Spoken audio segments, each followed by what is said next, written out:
স্বাভাৱিকভাৱে ৰাজ্যপাল মহোদয়ে ৰাতিপুৱা তেওঁৰ ভাষণ প্ৰদান কৰিব নোৱাৰিলে তথাপিতো পৰম্পৰা অনুসৰি তেখেতৰ ভাষণক আমি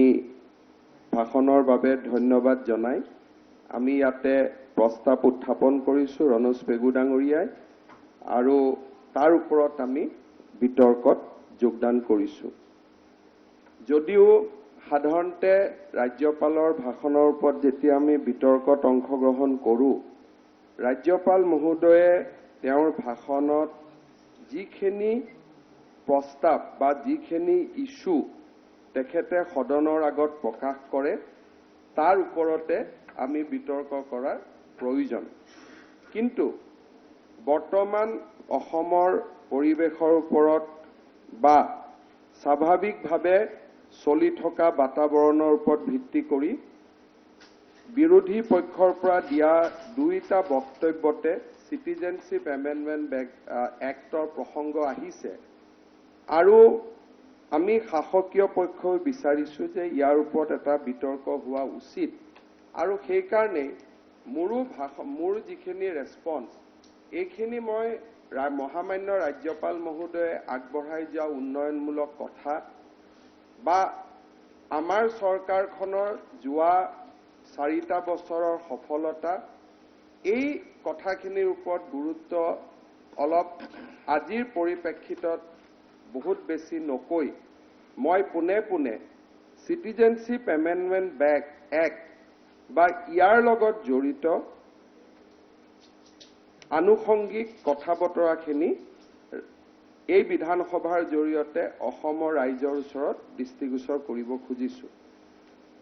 বিৰোধী দলপতি ডাঙৰীয়াই কৈছে যে নতুন বটলত পুৰণা মদ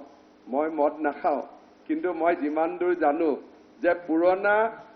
যিমানে আঙুৰ পুৰণা পেৰা মদ সোমাই সিমানে মদৰ বটলটো ভাল হয় সেইকাৰণে মদৰ বটলত লিখা থাকে 200 years old 300 years old তাৰমানে মদৰ ক্ষেত্ৰত এই উপমা নাহে মদৰ ক্ষেত্ৰত all is gold কিন্তু আন ক্ষেত্ৰত এই উপমাটো আহে যে পানী যদি সোমাই দিয়ে বোলে চৰপত সোমাই দিছে তেতিয়া উপমাটো আহিব কিন্তু মদৰ ক্ষেত্ৰত মোক কোৱা মতে সদায় all is gold ওল্ডে সোমাব লাগে মদৰ বটলৰ ক্ষেত্ৰত যেহেতু মই মদ নাখাওঁ ইমানখিনি মই নাজানো। অধ্যক্ষ মহোদয় চিটিজেনশ্বিপ এমেণ্ডমেণ্ট এক্টৰ ওপৰত এই এখন কাৰ্যকৰী কৰাৰ আগতে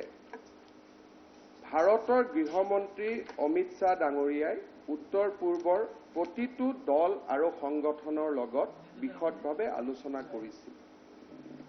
এই আলোচনাৰ গণ্ডিৰ ভিতৰত অসমৰ প্ৰায় কেইটা জাতীয় সংগঠনক সন্নিৱিষ্ট কৰা হৈছিল আৰু তেখেতে অসম ভৱনলৈ নিজে আহি মই নাজানো যে ভাৰতৰ গৃহমন্ত্ৰীয়ে অসম ভৱনলৈ আহি অসমৰ সমস্যা আলোচনা কৰাৰ আগত উদাহৰণ আছেনে নাই মই নাজানো ৰাতি 1টা বজালৈকে তেওঁ 3 দিন অসম ভৱনত বহি অসমৰ জাতীয় সংগঠনসমূহৰ লগত এই বিষয়ে আলাপ আলোচনা কৰিছিল।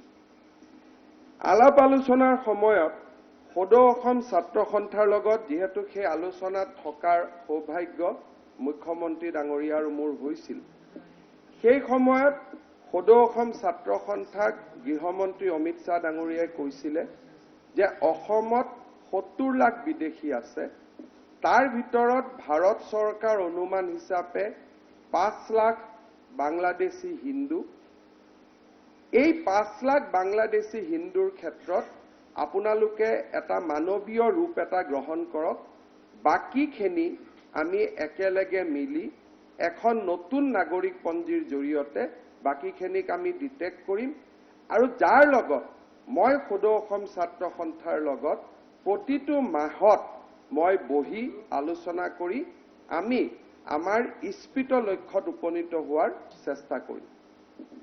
সদৌ অসম ছাত্ৰ সন্থাই কৈছিলে যে এটো 70 লাখ নহয় এটো 65 লাখ তেতিয়া আমি কলো ঠিক আছে 65 লাখ বুলি বানিলো এইখিনি 70 লাখ নহয় 65 লাখকে চিনাক্তকৰণ কৰাৰ কামত আমি একেলগে আগবাঢ়ো। ছাত্ৰ সন্থাৰ মঞ্চৰ পৰা কোৱা হল যে আমি অন প্ৰিন্সিপলত আছো অসম চুক্তিৰ ভায়োলেশ্যন হ'ব নোৱাৰে আৰু ৭১ চনটো যেতিয়া অসম চুক্তিয়ে বান্ধি দিছে আমি ৭১ৰ পিছৰ এজনো বিদেশী নলওঁ আৰু অন প্ৰিন্সিপল আমি অসম চুক্তিৰ উলংঘা হোৱাটো নিবিচাৰো আৰু সেই কাৰণে আমি আপোনাৰ পৰামৰ্শটো মানি ল'ব নোৱাৰো ৬০-৬৫ লাখ বিদেশী চিনাক্তকৰণৰ প্ৰশ্নটো ৫ লাখ মানুহৰ ক্ষেত্ৰত ৰাজ্য চৰকাৰ কেন্দ্ৰীয় চৰকাৰ আৰু ছাত্ৰ সন্থাৰ মাজত ঐক্যমত স্থাপন হ'ব নোৱাৰাৰ বাবে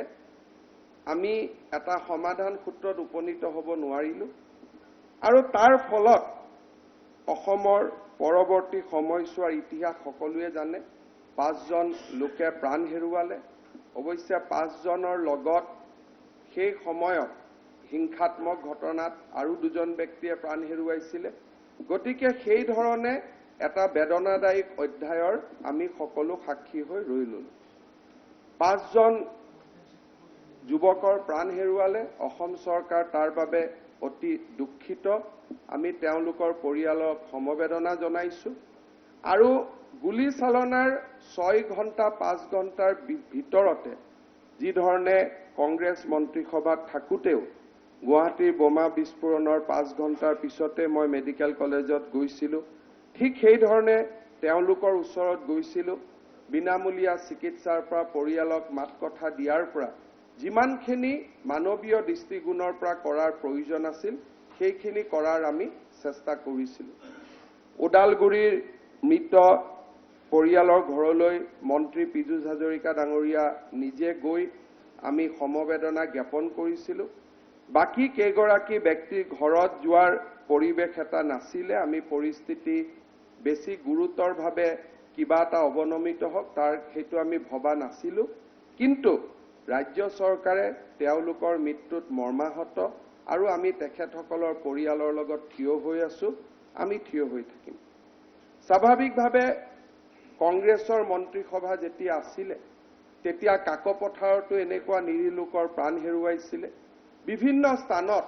২০০১ৰ পৰা ২০১৪ লৈকে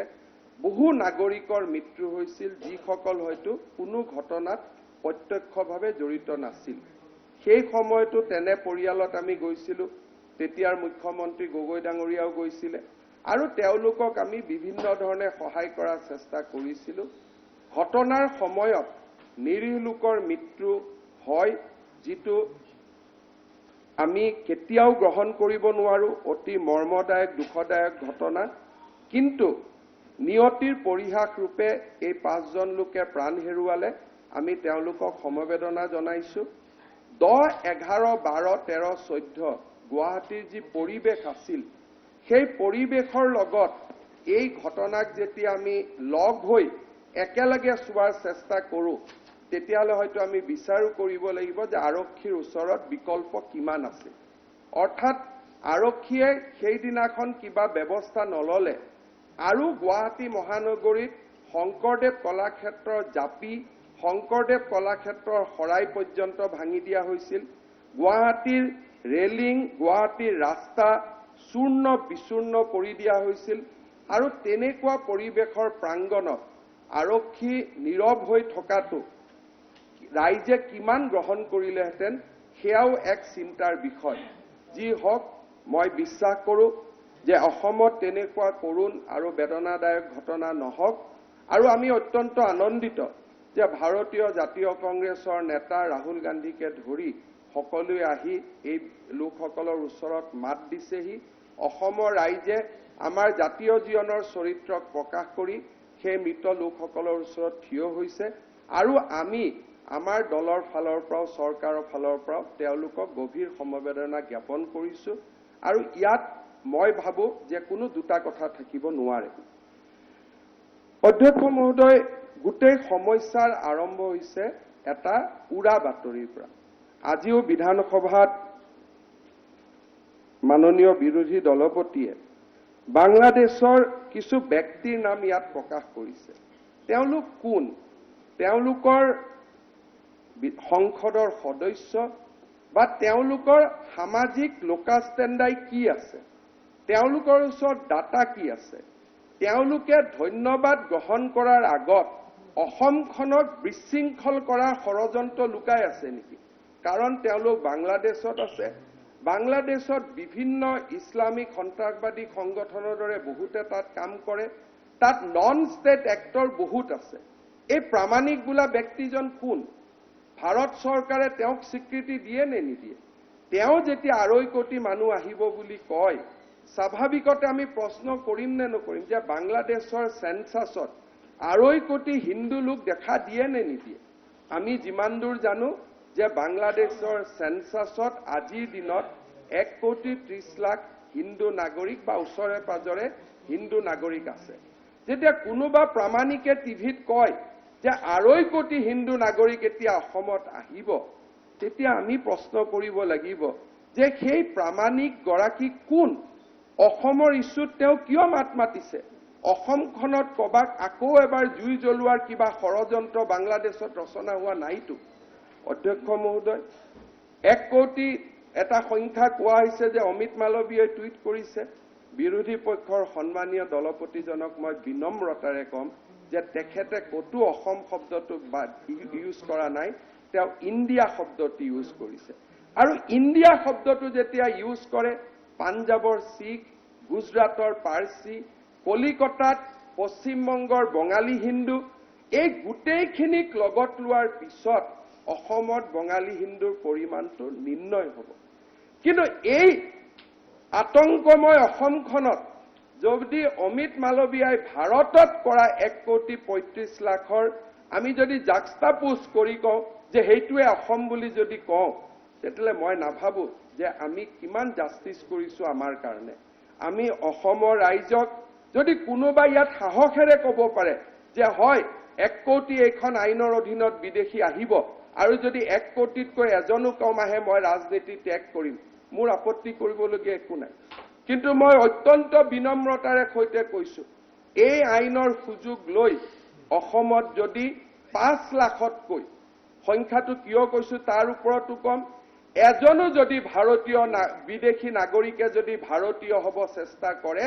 তাৰ দায়বদ্ধতা এইখন চৰকাৰে মূৰ পাতি ল'ব। আমি এই হাউচত অন ৰেকৰ্ডত কৈছো, দেৱব্ৰত শইকীয়া ডাঙৰীয়া তেখেতে 1,35,00,000 কথা কৈছে। তেখেতে যদি কয় 1,35,00,000তকৈ এজনো যদি কম আহে, মই দায়বদ্ধ হৈ থাকিম, মই ৰাজনীতি এৰি দিম, মই মানি ল'ম। যদি মই কম যে মই 5 লাখতকৈ এজনো বিদেশী আহাটো মই নেদেখো, বৰঞ্চ কম হ'ব, আৰু মই অত্যন্ত বিনম্ৰতাৰে সৈতে সদনত কৈছো যে 5 লাখতকৈ যদি এজনো নাগৰিক এই আইনৰ কৈ আহে বেছিকৈ, অধ্যক্ষ মহোদয় ময়ো কেতিয়া ৰাজনীতি নকৰো। অত্যন্ত বিনম্ৰতাৰে সৈতে এই সদনত কৈছো। মই আশা কৰিম মাননীয় বিৰোধী পক্ষৰ দলপতিগৰাকীয়েও একেধৰণে অসমৰ ৰাইজক আশ্বস্ত কৰিব। এই কথাখিনি এইকাৰণে মই কৈছো যে এই সময়টোলৈ আমি বহুদিন অপেক্ষা কৰিব নালাগে। মই জানো যে 22 তাৰিখৰ আগতে বা এই মাহৰ ভিতৰতে ৰুলছ প্ৰিপেয়াৰ হ'ব। ৰুলছ প্ৰিপেয়াৰ হোৱাৰ পিছত অসমৰ কাৰণে এটা ডেট নিৰ্ধাৰিত হ'ব যে মেক্সিমাম 3 মাহৰ ভিতৰত আবেদন কৰিব লাগিব, মেক্সিমাম 6 মাহৰ ভিতৰত আবেদন কৰিব লাগিব। অৰ্থাৎ বিধানসভাৰ নিৰ্বাচনৰ আগতে বা এই বিধানসভাত থাকোতে আমি এটা স্পষ্ট অংক এটা পাই যাম। বহু দিনলৈ এই অনিশ্চয়তা নাথাকে। মই প্ৰাক্তন মুখ্যমন্ত্ৰী তৰুণ গগৈ ডাঙৰীয়াক ধন্যবাদ জনাইছো। এই বিভীষিকাময় সময়ৰ মাজতো তেখেতে টিভিত এটা ইণ্টাৰভিউ দিছিলে যে ময়ো জানো ইয়াত বেছি বিদেশী নাহে, 87ত ৰেগুলাৰাইজ হ'ল, 92ত হ'ল, 85ত হ'ল, গতিকে ইমান মানুহৰ কথাটো নহয়। সেই ভিডিঅ'টো মোৰ লগত আছে। আৰু মই গগৈ ডাঙৰীয়াই যিটো ৰাষ্ট্ৰ নেতাৰ দৰে বিহেভিয়াৰ কৰিছিল সেই সময়ত এজ এ ষ্টেটছমেন, তেখেতক মই ধন্যবাদ দিছো যে তেওঁ 2.5 কোটিৰ কথা কোৱা নাই, তেওঁ 1.5 কোটিৰ কথা কোৱা নাই, তেওঁ কোনো সংখ্যা কোৱা নাই, তেওঁ কৈছে অকণমান আহিব, তেওঁ কৈছে কিছু আহিব। And this is the way a statesman act at the time of crisis of a state. এতিয়া ষ্টেটৰ সংকট আছে। বহুতে কোনোবা প্ৰামাণিকে কৈছে 2.5 কোটি, হি মে বি ISI যে নোবডি নোজ, নহ'বও পাৰে। কিন্তু এই মুহূৰ্তত আমাৰ হাউচৰ দায়িত্ব যে শংকা কমাব লাগে, মানুহৰ মাজত আতংক কমাব লাগে। আৰু গগৈ ডাঙৰীয়াৰ সেই ষ্টেটমেণ্টটোৱে মোৰ হৃদয় চুই গৈছে যে তেওঁ গোটেইখিনি তেওঁ ভগাই দিছে যে 87ত এনেকুৱা হ'ল 92ত এনেকুৱা হ'ল 2003ত এনেকুৱা হ'ল গতিকে ইয়াৰ পৰিপ্ৰেক্ষিতত বহুত ডাঙৰ অংক এইটো নহ'ব অধ্যক্ষ মহোদয় অৱশ্যে ৰাজনীতি আমি কৰোঁ কৰবাত আমি নিজৰ দলৰ স্বাৰ্থত কিছু কথা ক'ব লাগে কিন্তু দেশৰ যেতিয়া সংকটৰ সময় হয় সত্য ৰাইজৰ ওচৰত দাঙি ধৰাটো আমাৰ সকলোৰে দায়িত্ব আৰু কৰ্তব্য অধ্যক্ষ মহোদয় ছাত্ৰ সন্থাই কেতিয়াও সংখ্যাত যোৱা নাই আপুনি যদি খুব মাইক্ৰ' লেভেলত এছেছমেণ্ট কৰে এটাই সংগঠন কেতিয়াবা শত্ৰু হ'লেও প্ৰতিদ্বন্দ্বী শত্ৰু শব্দটো ভুল তেওঁলোকে ৰাজনৈতিক দল কৰিম বুলি কৈছে হয়তো অহাকালি মোৰ প্ৰতিদ্বন্দ্বী হ'লেও ছাত্ৰ সন্থাৰ ফালৰ পৰা কৌটি শব্দটো কতো ব্যৱহাৰ কৰা হোৱা নাই কাৰণ তেওঁলোকে চুক্তিৰ লগত লাগি আছে সমস্যাৰ লগত লাগি আছে ছাত্ৰ সন্থাই কৈছে যে আমাৰ প্ৰিন্সিপল অপজিশন অসম চুক্তি ভায়োলেট হৈছে আৰু সেই কাৰণে ইয়াক আমি ভায়োলেট কৰিছো সংখ্যা দিয়াৰ চেষ্টা সদৌ অসম ছাত্ৰ সন্থাই কৰা নাই আৰু ছাত্ৰ সন্থাৰ যোগ্য নেতৃত্বৰ কাৰণে যে গধূলি আমি জোৰ সমদল নকৰো অপপ্ৰচাৰত আমি নাই হয়তো পৰিবেশ খাম কাটাত যথেষ্টখিনি সহায় কৰিছিল মই আজিও বিনম্ৰতাৰে সৈতে ছাত্ৰ সন্থাৰ নেতৃত্বৰ মেচিউৰিটিৰ কাৰণে মই ধন্যবাদ আৰু কৃতজ্ঞতা জনাইছো কিন্তু এই বুলি নহয় যে তেওঁলোকৰ প্ৰত্যেকটা কথাকে আমি মানি ল'ম তেওঁলোকে ৰাজনৈতিক দল গঠন কৰিলে আমি প্ৰতিদ্বন্দ্বিতা নকৰিম ৰাজনৈতিক যুঁজত প্ৰতিদ্বন্দ্বিতা হ'ব কিন্তু এজন ডেট তেওঁলোকে কতো সংখ্যা দিয়া নাই কোনো প্ৰামাণিকৰ কথা কোৱা নাই তেওঁলোকে মাত্ৰ কৈ আছে অসম চুক্তি ভায়োলেট হৈছে অধ্যক্ষ মহোদয় অসম চুক্তি ভায়োলেট হৈছে বা অসম চুক্তিৰ কিছু অমীমাংসিত সমস্যা পৰৱৰ্তী কালত ৰিজলভ হৈছে এই কথা দুটাৰ ওপৰত আমি মৌলিকভাৱে বিশ্লেষণ কৰিব লাগিব প্ৰথম কথা অধ্যক্ষ মহোদয় যেতিয়া অসম চুক্তি স্বাক্ষৰিত হ'ল এই চুক্তিখন মাত্ৰ 4টা পেজৰ চুক্তি এখন প্ৰফুল্ল মহন্ত ডাঙৰ ইয়াত আছে স্বাক্ষৰ কৰিছিল এই চুক্তিখন অল একমপ্লিছ নাছিলে এই চুক্তিখনত বহুত কথা সন্নিবিষ্ট হোৱা নাছিলে এখন যে ৰাজ্যত এনআৰসি লাগে এই কথাটো এই চুক্তিত নাছিলে NRC has evolve as a concept post Assam accord বহুতে কয় অসম চুক্তি মতে ৰাষ্ট্ৰীয় নাগৰিকপঞ্জী হৈছে এইটো নহয়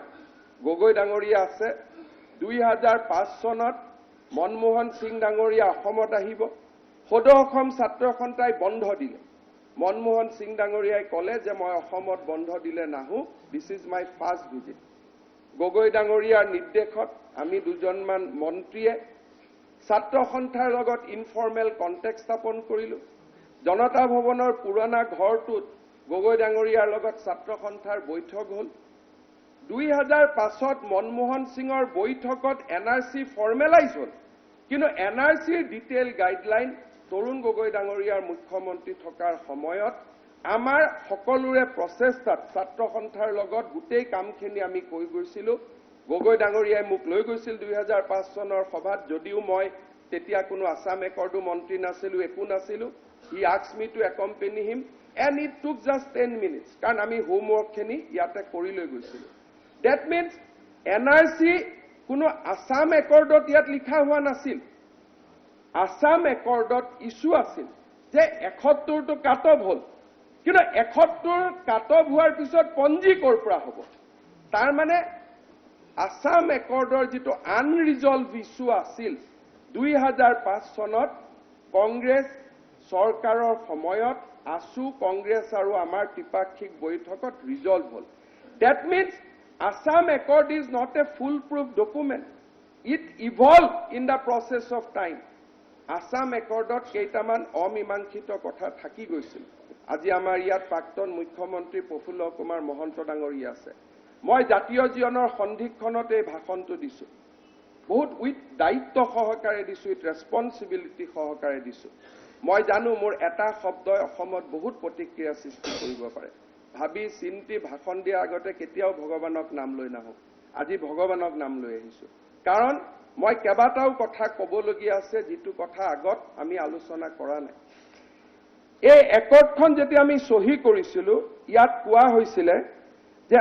all person who come to Assam prior to 1/1/1966 including those amongst them whose name appeared on the electoral roll used in 1967 shall be regularized লৰা ছোৱালী কি হ'ব এইসকলৰ বাংলাদেশী তো পিতৃ মাতৃক আমি ডিক্লেয়াৰ কৰি দিলো 66 ত আহা 71 ত আহা তেওঁলোকৰ লৰা ছোৱালীৰ কি হ'ব চুক্তিটো কতো উল্লেখ নাই তাৰমানে যদি এটা অসম চুক্তি আমি ভায়োলেট নকৰো তেতিয়ালে লৰা ছোৱালীৰ ষ্টেটাছৰ ওপৰত আমি প্ৰশ্নই কৰিব নোৱাৰো আজি যদি এনআৰসিয়ে কৈছে যে 71 and its descendant এই descendant শব্দটো কৰ পাহিল একৰ্ডতটো নাই একৰ্ডতটো লৰা ছোৱালী ভাৰতীয় কাৰণ 85 চনত মহন্ত ডাঙৰীয়াই যেতিয়া এই চুক্তিত সহি কৰিছিল সেই সময়ত সিটিজেনশিপ এমেন্ডমেন্ট এক্টৰ ক্লজ 3 লিখা আছিল যে যিকোনো লোকৰ দেউতাক মাক বিদেশী হক চাই যি হক যদি লৰা ছোৱালী ভাৰতত জন্ম হয় তেওঁ ভাৰতীয় 85 ৰ 15 আগষ্টত এই একৰ্ডখন সহি কৰাৰ সময়ত আন্দোলনকাৰী নেতাসকলে জানিছিল যে অকল বিদেশী বাপেক মাক হিবিবিলাকে লৰা ছোৱালী যি জন্ম হ'ব তেওঁলোক কিন্তু ভাৰতীয় ইয়াত এটা দফাও নাই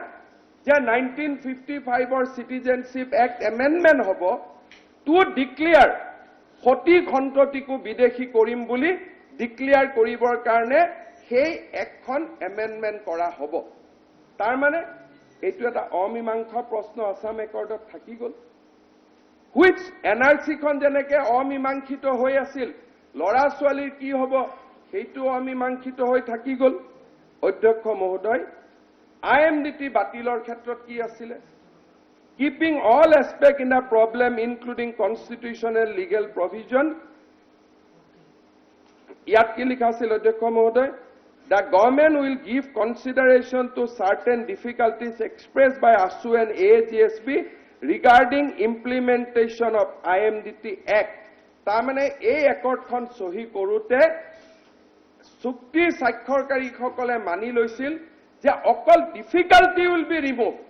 but IMDT will not be scrapped only difficulty will be removed ASUৱে কিয় গৈ কেছ কৰিলে সুপ্ৰিম কোৰ্টত IMDT বাতিল কৰিব লাগে বুলি সেইটোতো অসম চুক্তিৰ ভায়োলেশন আছে অসম চুক্তিক লিখা আছিল যে will give consideration to certain difficulty তাৰ মানে সময়ৰ তাগিদাত অসম চুক্তিখন ভায়োলেট কৰি হলেও জনসাধাৰণৰ স্বাৰ্থত ৰাইজৰ স্বাৰ্থত সৰ্বানন্দ সোণোৱাল ডাঙৰীয়াই ASUৰ অনুমতি লৈ কোৰ্টত যাবলগীয়া হল যে IMDT বাতিল কৰ কিন্তু বাতিল কৰা শব্দটো একৰ্ডত কতো নাই হেতু কি অসম চুক্তিৰ ভায়োলেশন নাছিল অধ্যক্ষ মহোদয় third unresolved question was what will be done with Hindu Bangladesh অধ্যক্ষ মহোদয় কবটো সহজ যে হিন্দু মুছলমান সহজ কিন্তু সেই সময়ত কোনো প্ৰশ্ন নুঠিলে যে whether will treat economic infiltrators and infiltrators of religious persecution at the same level সেই সময়ত যদি সিদ্ধান্ত হলতেন যে ধৰ্মান্ধৰ বলি হোৱা সকলক ভাৰতৰ আন জাগাত সেটেল কৰা হ'ব প্ৰশ্ন নাছিল কিন্তু তেওঁলোকক যে বাংলাদেশ পাকিস্তানত ঘুৰাই নিয়াটো সম্ভৱ নহয় চুক্তি স্বাক্ষৰ কৰাৰ সময়ত আমি সকলোৱে নিশ্চয় জানিছিল but we resolve that issue অমীমাংসিত প্ৰশ্ন হিচাপে আমি থৈ দিম কাৰণ যি মানুহক হিন্দুৰ ধৰ্ম বদলাব কোৱা হল যি মানুহৰ ছোৱালীৰ সতীত্ব ধ্বংস কৰা হল সেই মানুহক আমি অসমত নাৰাখো বুলিতো ক'ব পাৰো কিন্তু ভাৰত সনাতন সভ্যতা সংস্কৃতিৰ প্ৰতিভূ এই ভাৰতবৰ্ষই নিজৰ নাগৰিকক নাৰাখো বুলি ক'ব পাৰিব নি এট বেষ্ট আমি ক'ব লাগিছিল যে তেওঁলোক অসমত নাথাকে that remain unresolved এই গোটেই কথাবোৰ আনৰিজলভ হৈ থাকি গল যেতিয়া অমীমাংসিত প্ৰশ্নৰ সমাধান বিচাৰাৰ স্বাৰ্থত অসম চুক্তিক বহুতবাৰ হাত দিয়া হল অধ্যক্ষ মহোদয় 1987 চনত প্ৰথমবাৰ ৰাজীৱ গান্ধী ডাঙৰীয়াই হাত দিলে কি ক'লে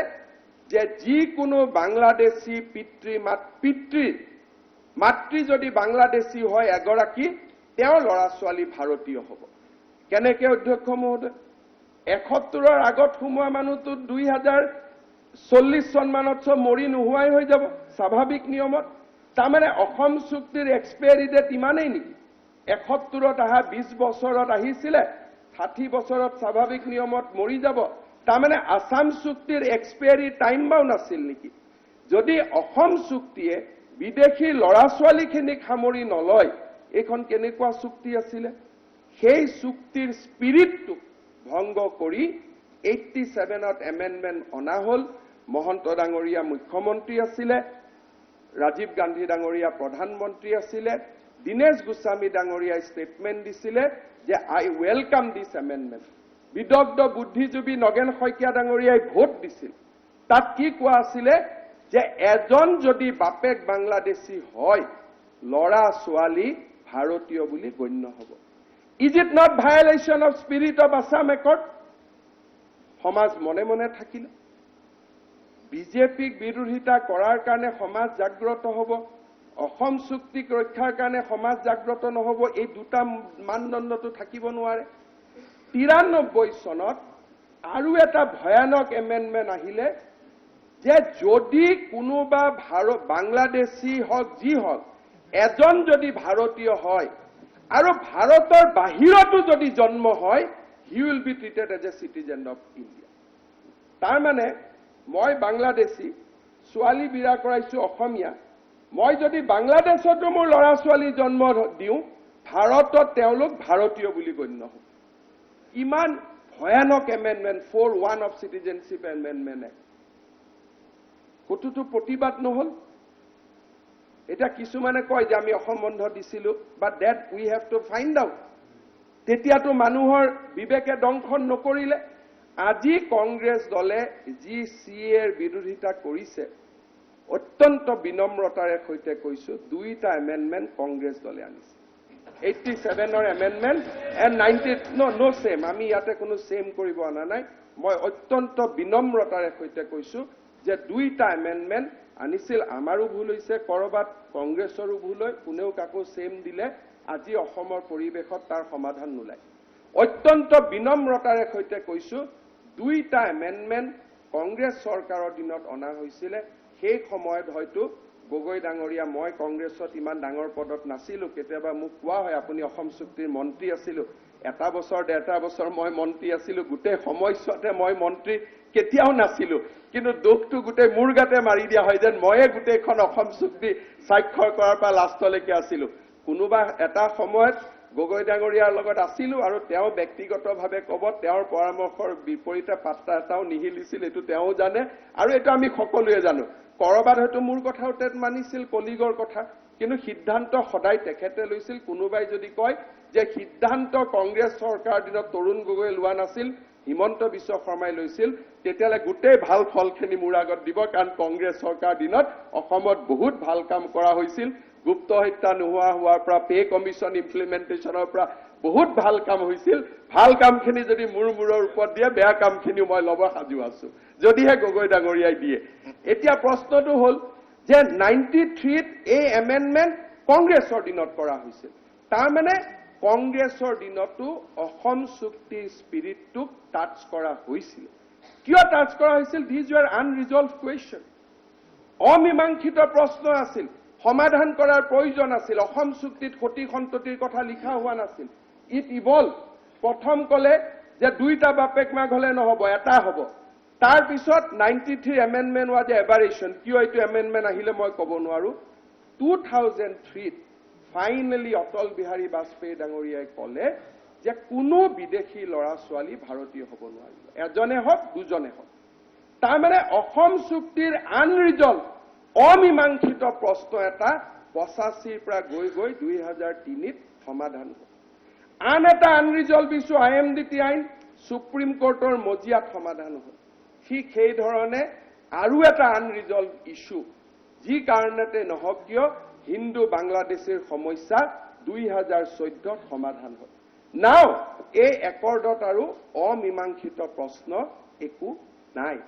অসম চুক্তি আমি ভায়োলেট কৰা নাই we have addressed the unresolved issues of Assam Accord অধ্যক্ষ মহোদয় আৰু এটা ভুল মোৰো হৈ গৈছে জীৱনত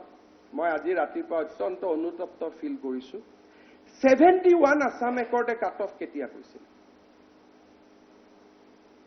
এইটো এই মাত্ৰ কাছিমি ডাঙৰীয়াই ভাষণ দিলে কেনেকে এই শব্দটো উলাই গল যে 71 ইজ এ কাট অফ ক'ত কৈছিলে কোনটো ক্লজ which clause clause 5 কেটা মই একফালৰ পৰা পঢ়ি দিছো জাতিটো কেনেকে লাইনৰ পৰা উলাই গল আপুনি চিন্তা কৰক অধ্যক্ষ মহোদয় অসম একৰ্ডৰ কাট অফ হৈছে 67 ইয়াত লিখা আছে মই একদম লাইন কেটা পঢ়িছো যত ৰাজীৱ গান্ধী আৰু প্ৰফুল্ল কুমাৰ মহন্ত ডাঙৰীয়াৰ সহি আছে close number 51 For the purpose of detection and deletion of foreigners, 1966 shall be base data and year. Both data and year. 71 was never base and data and year. 67 is base data and year. Tar pisot ki koa hoise, yat NRC provision nasile. Assam Accordot কৈছিলে 66 voter লিষ্টখনে NRC ইয়াত কোৱা হৈছিল গগৈ ডাঙৰীয়া 2014 চন বিচাৰে কিন্তু আমাৰ সকলোৰে অসমৰ নেতা ৰাজীৱ গান্ধী ডাঙৰীয়াই কৈ গৈছিল যে আসাম এনআৰসি হ'ব 67 ইয়াত কি কৈছিল all person who came to Assam prior to 1/1/1966 including those amongst them whose name appeared on the electoral roll used in 1967 election shall be regularized. Very precise. যে 1967 or electoral roll khone base data hobo, base year hobo. A small concession was given. Jodi kunubai 66, 67, 68 ot bharatot ahise. Teoloke jodi declare kore. যে মই 66 পিছত আহিছো up to 71 তেওঁলোকৰ নাম 10 বছৰৰ কাৰণে voter লিষ্টত বাদ যাব আৰু they will be considered as a Indian তাৰ মানে 66 পৰা 71 লৈকে যিসকলে ডিক্লেয়াৰ কৰা নাই ফৰেন অফিচাৰৰ ওচৰত they cannot be treated as a Indian কিমান ডাঙৰ ঢোকা এটা অসমৰ ৰাজ্যৰ লগত হৈ থাকিল আপোনালোকে চাওক names of the foreigners so detected for এটো চাব 53 foreigners who came to Assam after 1/1/1966 and up to 24th March 1971 shall be detected in accordance with the provision of Foreigners Act তা মানে 67 ৰ পৰা 71 ৰ মানুহখিনিক আমি ডিটেক্ট কৰিব লাগিব তেওঁলোকক সিধা পাৰমিট কতো নাই names of the foreigners so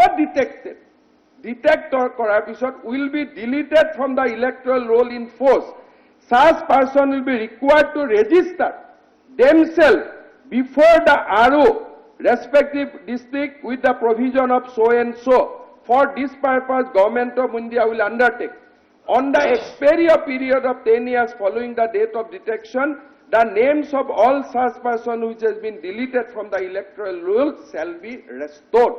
Tamane 67 or plus 71 or manukheni jetialeke punishment process tur majedi najabo through the process jetialeke najabo 10 bochor leke jetialeke teoluke punishment napabo they cannot be Indian. They cannot be Indian. Ami keneke NRC 71 cut off thik korilu এটা কব আপুনি Assam accord মন্ত্ৰী আছিল মই কৈছো মই অনুতপ্ত মোৰ দিনত ফাইনাল হোৱা নাছিল গাইডলাইন মই এৰি থৈ গুছি আহিলো ইট ওয়াজ ফাইনালাইজ লেটাৰ তাৰ মানে এনআৰসি হ'ব লাগিছিল অন দা বেসিস অফ হবই না লাগে 67 ৰ ভোটাৰ লিষ্টখনে অটোমেটিক এনআৰসি আসাম একৰ্ডত লিখা আছে বেস ডাটা এন্ড ইয়াৰ ডাটাও বেলেগৰ পৰা লব নোৱাৰে ইয়াৰো বেলেগৰ পৰা লব নোৱাৰে 67 যাৰ লৰা ছোৱালীৰ নাম আছে বাপেকৰ নাম আছে লৰা ছোৱালীৰ নাম আছে তেওঁলোক ভাৰতীয় বাকীসকল ভাৰতীয় হ'ব পাৰিব এ proviso has been provided তেওঁলোকে গৈ স্বীকাৰ কৰে যে আমি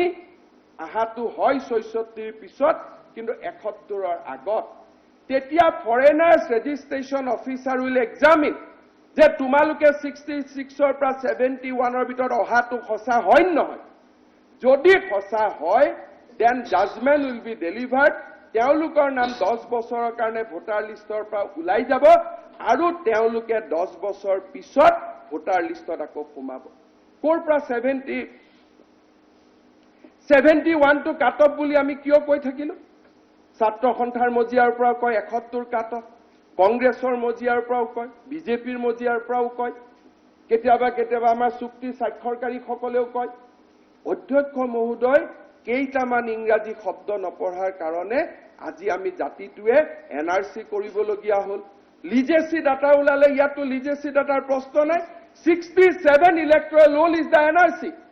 সকলে কয় ক্লাস 5 নোহোৱা কয় 6 নহয় মই আজি 5 টোৱে পঢ়িলো সদায় আছু ষ্টেটমেন্ট দিয়ে যে 5 নোহোৱা কয় 6 নহয় মই বলো ৰাতিপুৱাৰ পৰা মই 5 টোকে পঢ়ো কংগ্ৰেছত থাকিলে লিবাৰেলি পঢ়িব দিগদাৰ ইয়াতে সুযোগ পাই পেলাই ভাল কৰি পঢ়িলো 5 টো যেটা 5 টো পঢ়িলো যেটা দেখিলো যে 71 টো কাট অফ নহয় 71 কাট অফ হ'ব যদিহে মানুহজনে গৈ ডিক্লেয়াৰ কৰে যে মই 66ৰ পৰা 71ৰ ভিতৰত সোমাইছিল তেতিয়াহে মই ভাৰতীয় বুলি ডিক্লেয়াৰ হ'ম otherwise for all practical purpose 1967 voter list is the cut off আৰু যদি আমি 71 বুলি কওঁ অসম চুক্তিক ভাইলেট কৰা আজি কোনে অসম চুক্তিক ভাইলেট কৰি আছে আমি সকলোৱে কৰি আছো অমিত শাহ ডাঙৰীয়াক কলো যে আপুনি ভাইলেট কৰিছে কত অমিত শাহে কৰিলে ভাইলেটটো আমি কৰি আছো চুক্তি স্বাক্ষৰকাৰীও ভাইলেট কৰি আছে আমিও ভাইলেট কৰি আছো সবে ভাইলেট কৰিছো মোক কোনোবাই 5 টো পঢ়ি দেখাই দিয়ক 71 কাট অফ বুলি ইয়াত আকৌ এবাৰ পঢ়িছো ৰাজীৱ গান্ধীৰ স্বাক্ষৰিত কথা মই নাভাবো যে কোনোবাই ডিনাই কৰিব ইয়াত লিখা আছে for the purpose of detection and deletion of foreigners 1/1/1966 shall be the best data in year they will enjoy all the rights provided they declare themselves yes agree no ultimately no hoy 70 no debate let him complete then point of order sir house let him complete 66 ৰ পৰা 71 মানুহখনে সকলো right enjoy কৰিব after going through a punitive process 10 বছৰ বাহিৰত থকাৰ শাস্তিটো মূৰ দাঙি লোৱাৰ পিছতহে all rights will enjoy so far 50-60,000 people has registered themselves in 1966 যে হয় they have entered their name in the registration office আৰু তেওঁলোকক সকলো অধিকাৰ দিয়া হৈছে but question is the names of the foreigners so detected will be deleted 71 automatic হ'ব নোৱাৰে 10 বছৰ কাৰেকশন হ'ব লাগিব তাৰ মানে 71 বেছ ইয়াৰ সেই সকলৰ কাৰণেহে যাৰ 10 বছৰ নামটো ভোটাৰ লিষ্টৰ পৰা কাটা গৈছে otherwise নহয় and apply কৰিব লাগিব and court has to give a thinking যে মানুহজনে সঁচা কৈছে নে মিছা কৈছে তাৰ মানে 66 is a cut off year এটো ৰাজীৱ গান্ধী লিখা কথা মোৰ শব্দ একো নহয় মই নাজানিছো মই নাজানিছো for the purpose of let him complete his speech for the purpose of detection and deletion of the foreigners 1/1/1966 is the base year 51 53 যে proviso to 51 গতিকে যদি operative clause যেটো আমি legal argumentত কওঁ operative clause is 51 53 is a proviso provided tinta the foreigners has to go declare themselves court has to satisfy that 66 or 71 or ভিতৰত আহিছে third 10 বছৰ নাম কাটা যাব fourth 10 বছৰ পিছত সোমাব Indian meantime periods যেটো কৈছে rights enjoy কৰিব সেইটো ইয়াত লিখা নাই whether they will enjoy the same rights or not that is also not written আৰু এটা অমীমাংসিত প্ৰশ্ন ইয়াত কতো লিখা নাই ক্লজ 5ত গতিকে অধ্যক্ষ মহোদয় মোৰ যুক্তিটো এইটোৱে যে অসম একৰ্ডত বহুত কথা থাকি গৈছে এনআৰচিৰ প্ৰয়োজন নাছিল 67 voter list was NRC cut off is 67 আমি 71 বুলি কওঁ এনেকে চলি অধ্যক্ষ মহোদয় গৈ থাকিলে মই ভাবো যে এই আন্দোলনে জাতিটোক এটা সুযোগ দিব অসম একৰ্ডখন মই আজি পঢ়ি চাই কৈছো ইমান বেয়াও নাছিল মই ৰাতিপুৱাই কৈছো শব্দটো কৈছো অনুতপ্ত বুলি ইমান বেয়াও নাছিলে 5টো যদি ভাল কৰি আমি পঢ়িলোহেঁতেন প্ৰতীক হাজেলা বোলা বস্তুজন নোলালেহেঁতেন 67ৰ ভোটাৰ লিষ্টে এনআৰচি হলহেঁতেন 67 কাট অফ হলহেঁতেন 61ৰ পৰা 71ৰ মানুহখিনিয়ে ডিক্লেয়াৰ কৰিলেহেঁতেন আমি জানিলোহেঁতেন যে এইখিনি বুলি তাৰপিছত তেওঁলোকে কি ৰাইটছ পাব কি ৰাইটছ নাপায় বিধানসভাত আইন পাছ হলহেঁতেন চাকৰি পাবনে নাই কিবা পাবনে নাই কাৰণ ইয়াত কতো লিখা নাই they will enjoy right similar to that citizen সেই কথাটো ইয়াত কতো লিখা নাই they may be a non state actor মই নাজানো ভোটাৰ লিষ্টত অধিকাৰ পাব সেইটো আছিলে আদাৰ ৰাইটছ পাবনে নাই সেই কথাটো নাছিলে গতিকে এই কথাখিনি মই ভাবো আমি নতুনকৈ মহন্ত ডাঙৰীয়াৰ নেতৃত্বতে হওক বিধানসভাত কমিটি এখন কৰি অসম চুক্তিখনৰ সম্যক আলোচনা এটা আজিৰ দৃষ্টিভংগীৰ পৰিপ্ৰেক্ষিতত কৰাৰ প্ৰয়োজনীয়তা আছে আৰু অসম চুক্তিৰ ডেফিচিয়েন্সি এটাই যে it has left lot of unresolved question ল'ৰা ছোৱালীৰ কি হ'ব হিন্দু বাংলাদেশীৰ কি হ'ব ইয়াত থৈ গ'ল IMDTৰ কি হ'ব আজি সময়ৰ খুঁটত এইবিলাক ৰিজলভ হৈছে মই ভাবো তাক আমি আদৰণি জনাব লাগে বিৰোধিতা কৰাতকৈ সুপ্ৰিম কোৰ্টে যদি IMDTৰ প্ৰশ্নটো ৰিজলভ কৰি পেলালে উই শুড ওয়েলকাম 2014 কাট অফ লৈ যদি হিন্দু বাংলাদেশীৰ সমস্যা সমাধান হৈ গ'ল which was left unresolved we should welcome 2003 যদি বাজপেয়ী ডাঙৰীয়াই লৰা ছোৱালীৰ সমস্যাটো সমাধান কৰি থৈ গ'ল we should welcome 85ৰ অমীমাংসিত সমস্যাবিলাকহে আজি সমাধান কৰা হৈছে অসম চুক্তিক ভাইলেট কৰা হোৱা নাই অধ্যক্ষ মহোদয় মই আজি যুক্তি তৰ্ক কৰিম বুলি অহা নাছিলো দেৱব্ৰত শইকীয়া ডাঙৰীয়াই কংগ্ৰেছ দলৰ কথা ক'লে মই যিমান দূৰ জানো কংগ্ৰেছত বহুত দিন থাকাৰ অভিজ্ঞতা আজি ইয়াত যিমান সদস্য আছে মোৰ জীৱন যৌৱনৰ আটাইতকৈ ভাল সময়খিনিটো কংগ্ৰেছতে দি থৈ আহিছো কেতিয়াবা বিজেপিতে মই ফিল কৰো যে মই বিজেপিৰ হয় নহয় কাৰণ আপোনালোকে ষ্টেটমেন্ট দিয়ে এওঁটো আমাৰজন বুলিয়ে কৈ দিয়ে হয় আপোনালোকৰে আছিল গতিকে মই আই ফিল সামটাইম ফৰেনাৰ্ছ হিয়াৰ কাৰণ মোৰ জীৱন যৌৱনটো তাতে আছিলে গতিকে না মই কথাটো কৈছো আমাৰজনে হয় আৰু যেতিয়া মোক কোনোবাই আমাৰজন বুলি কয় মই ৰাতি মোৰ পৰিবাৰক কওঁ যে কংগ্ৰেছে মোক এতিয়াও এৰা নাই আই ফিল প্ৰাউড এণ্ড গ্ৰেটফুল যে মোক এতিয়াও মনত ৰাখিছে অধ্যক্ষ মহোদয় প্ৰশ্নটো হ'ল আপোনালোকে সিদ্ধান্ত লওক যে আপোনালোকে CA আন্দোলনটোত কিয় জপিয়াইছে কৈছে যে আমাৰ মানুহৰ ওপৰত শাস্তিমূলক ব্যৱস্থা লৈছে মই সেই ডিবেটটোত নাযাওঁ লেট ল টেক ইটছ ওন কোৰ্স কি হৈছিল কি হোৱা নাই অধ্যক্ষ মহোদয় পাৰ্লিয়ামেণ্টত কংগ্ৰেছ দলৰ ষ্টেণ্ড কি আছিল কাৰণ citizenship is a list one subject বিধানসভাত এইটো আলোচনা নহয় এইটো অধ্যক্ষ মহোদয়ৰ বদন্যতা যে আমাক কথা পাতিব দিছে this is a subject under list one exclusively central list ষ্টেটৰ কোনো ইয়াত হিচাপে নাই অধ্যক্ষ মহোদয় মই যিমান দূৰ জানো মোৰ ভুল হলে ক্ষমা কৰি দিব কংগ্ৰেছ দলৰ ইন প্ৰিন্সিপল অপজিশনটো হৈছে যে এইখন সেকুলাৰ নহয় ধৰ্ম নিৰপেক্ষ নহয় 2011 চনত বৰাকত আমি একেলগে গৈছিলো গগৈ ডাঙৰীয়াৰ মই আমিতো কৈ আহিছিলো যে হিন্দু বঙালীক আমি নাগৰিকত্ব দিম ৰিফিউজি দিম শব্দটো কাৰিকৰী শব্দটো ৰিফিউজি নাগৰিকত্ব যি নহওক কমলেশ ডাঙৰীয়া প্ৰথমবাৰ বিধায় গৈছিল এইটোৱে ৱেভ ক্ৰিয়েট কৰি দিলে হিষ্ট্ৰী এনেকুৱা দিগ্বিজয় সিং ডাঙৰীয়াই দুদিন আগত গৈ ক'লে যে ফৰেনাৰ্ছ আমি বঙালী হিন্দুক ফৰেনাৰ্ছ নিদিওঁ গগৈ ডাঙৰীয়া আৰু মই তাৰ দুদিন পিছতে গলো গৈ আমি ডিক্লেয়াৰ কৰিলো যে নহয় দিগ্বিজয় সিং ভুল Hindu Bangladeshi will be treated differently এতিয়া শব্দৰ মায়াজালটো যি নহওক সেইমানলৈকে নাযাওঁ কাৰণ গগৈ ডাঙৰীয়া ইমান অভিজ্ঞ যে তেওঁ যেতিয়া এটা শব্দ ক'ব তাৰ ইণ্টাৰপ্ৰিটেশ্যন 20 বছৰ পিছত কি হ'ব সেইটো কাৰণেও এটা গৱেষক লাগিব তেওঁ কৈছিল যে হিন্দু বাংলাদেশী ৰিফিউজি হ'ব এতিয়া ক'ব ৰিফিউজি কৈছো নাগৰিকত্বটো কোৱা নাই এটা ভাৰতৰ সংবিধানততো ৰিফিউজি বুলি কোনো শব্দই নাই what will be date so এইবিলাক জানিব লাগিব তেখেতৰ লগত কেতিয়াবা ৰাজনীতি এৰিলে তেওঁৰ লগত গৈ বহিম বহি এইবিলাক বুজিম যে ছাৰ আপুনি তেতিয়া কিয় এনেকুৱা কথাটো কৈছিলে but that is a different issue মই এইটো টপিকত নাহো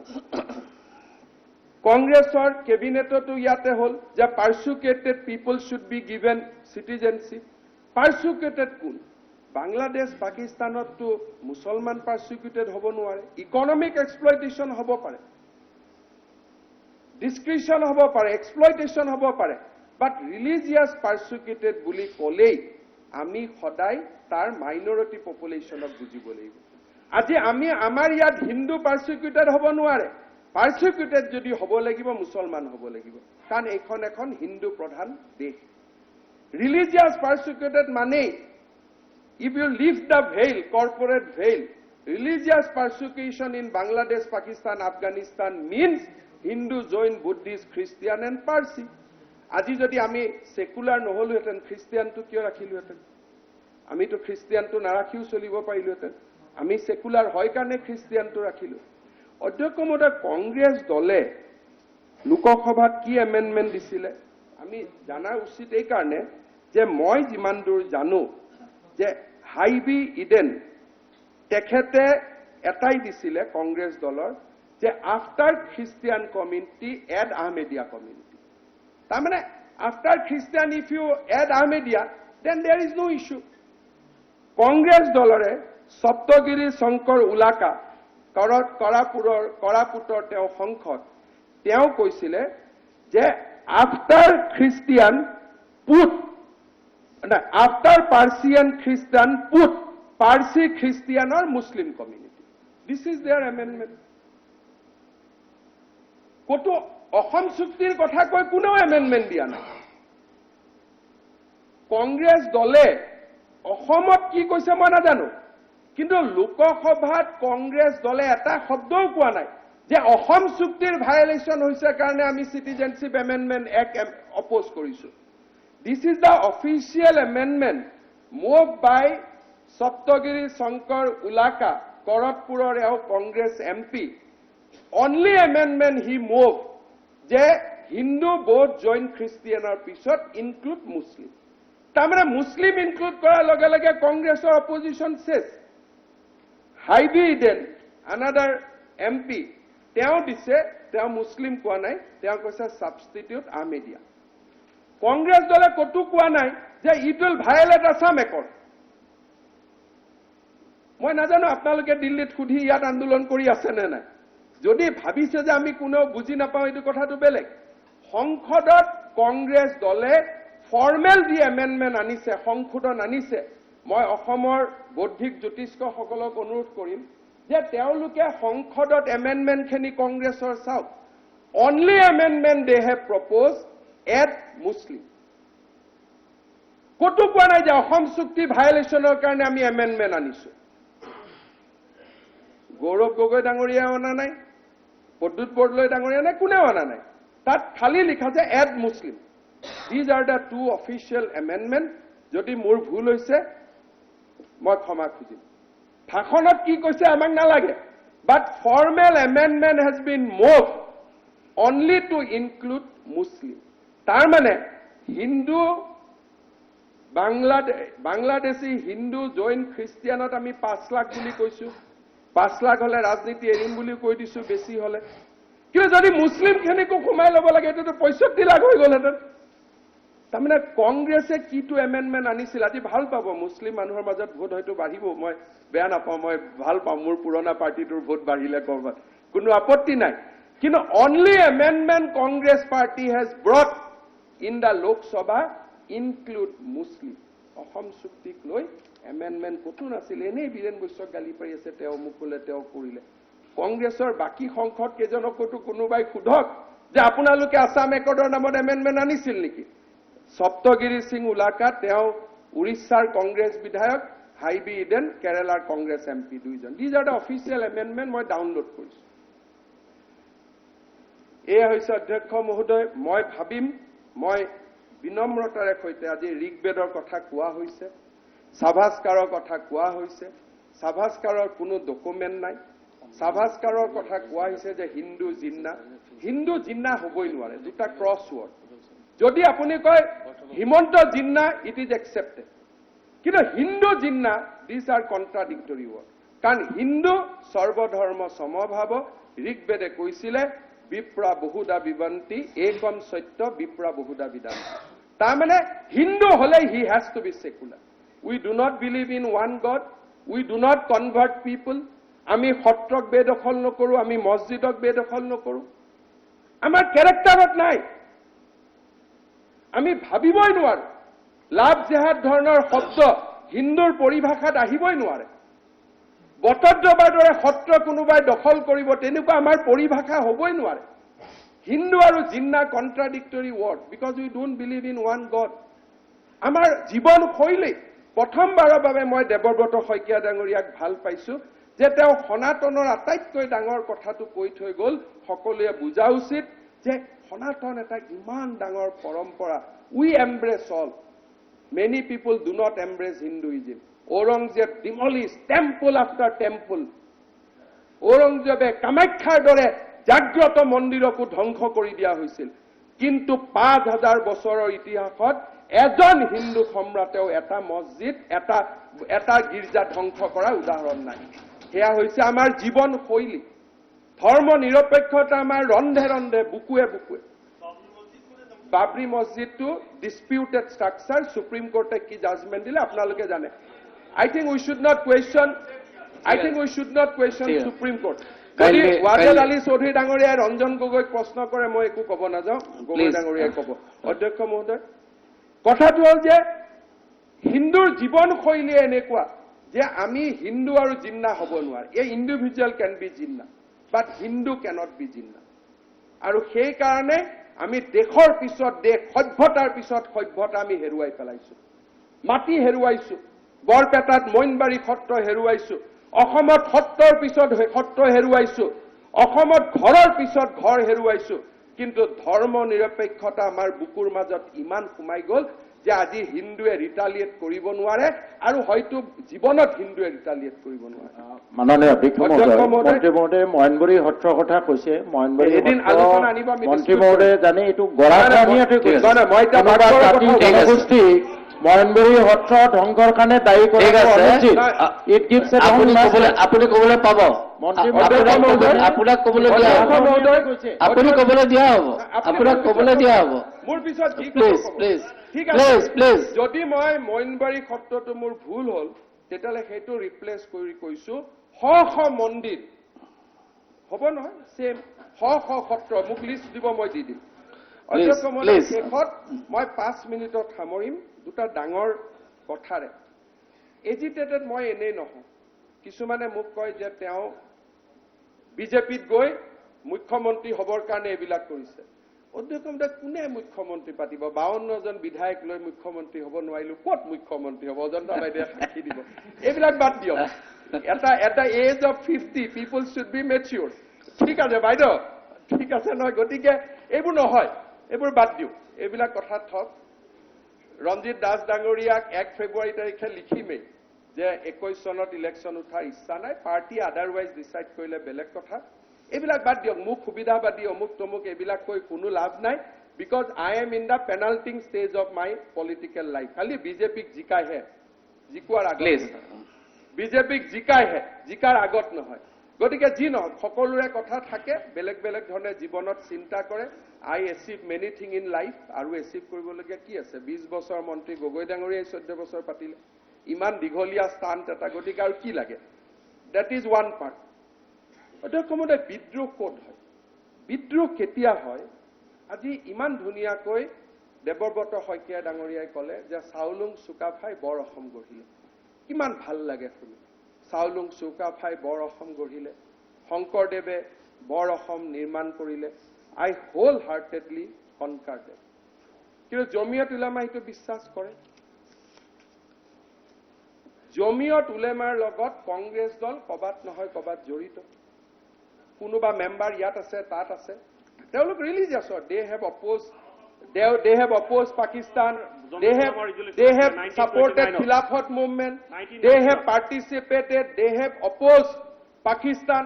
they have opposed Jinnah they have supported freedom movement of India